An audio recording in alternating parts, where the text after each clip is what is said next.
unlovable universe hides behind its smooth obsidian dress, and all we can do is grasp at it in myths and figures, see what sticks, give all our best language to the void.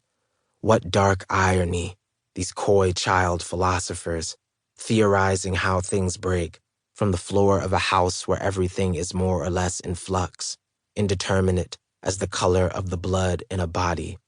or the speed at which I learned to obliterate the distance between myself and any given boy on the block, the optimal angle of the swing most likely to drop another kid cold in front of his crew, to square up, square off, and this too was a kind of education, the way my sister held both fists semi-adjacent, each an inch or so from her switchblade eyes, showed me the stance you take when the math doesn't quite shake out, so it's just you and the unknowns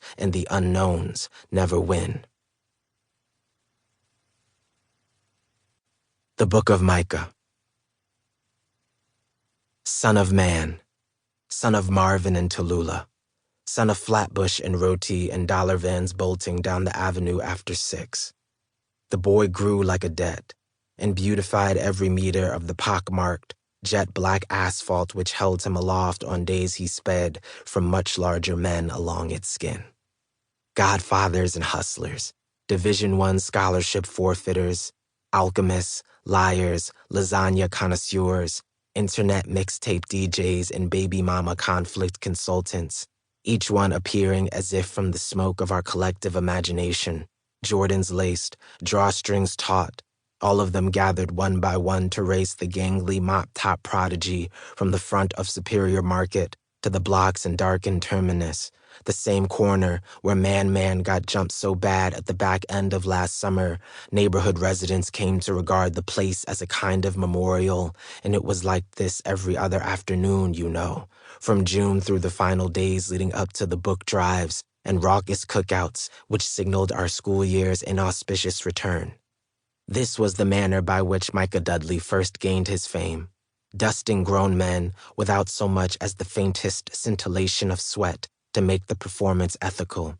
It was damn near unsportsmanlike, his effortlessness, mass cruelty in a New York City dreamscape, the laughter of girls with hip-length, straight-back braids and baby powder forces, making every contest an event worth leaving the perch of your bunk bed, stepping out into the record-breaking swelter that summer held like a trapdoor for kids with broken box fans and no mother home for at least 4 more hours to fill the quiet with discipline.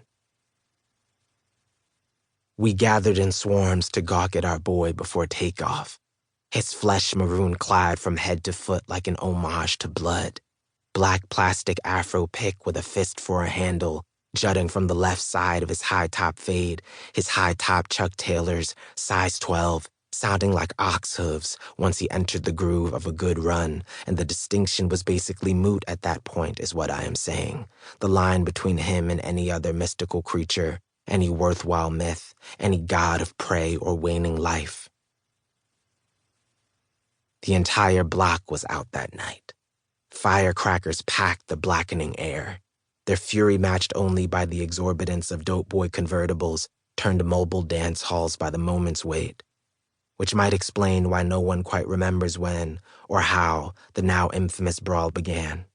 Only that Micah was in rare form earlier that evening, having just embarrassed Mars Patterson, so named, it bears mentioning, for the chocolate bars he loved to steal and trade on the 4 train, not the Red Rock Planet or Lord of War, but was now in his everyday mode, seated on the stoop, a seer with so few words for devotees and passers-by, each eventually stopped asking for his backstory, for his praise or functional wisdom, and instead were content to let him eat his veggie patty with cheese without interruption, which he did, which he was, when the din that always accompanies someone's son's public pummeling rang out, cut through our scene lengthwise, compelled the boy, for the first time on record, to leap from the steps of the brownstone, his Nana dyed braiding hair inside of, enter the scrum, thrust the crowd for signs of the conflict center.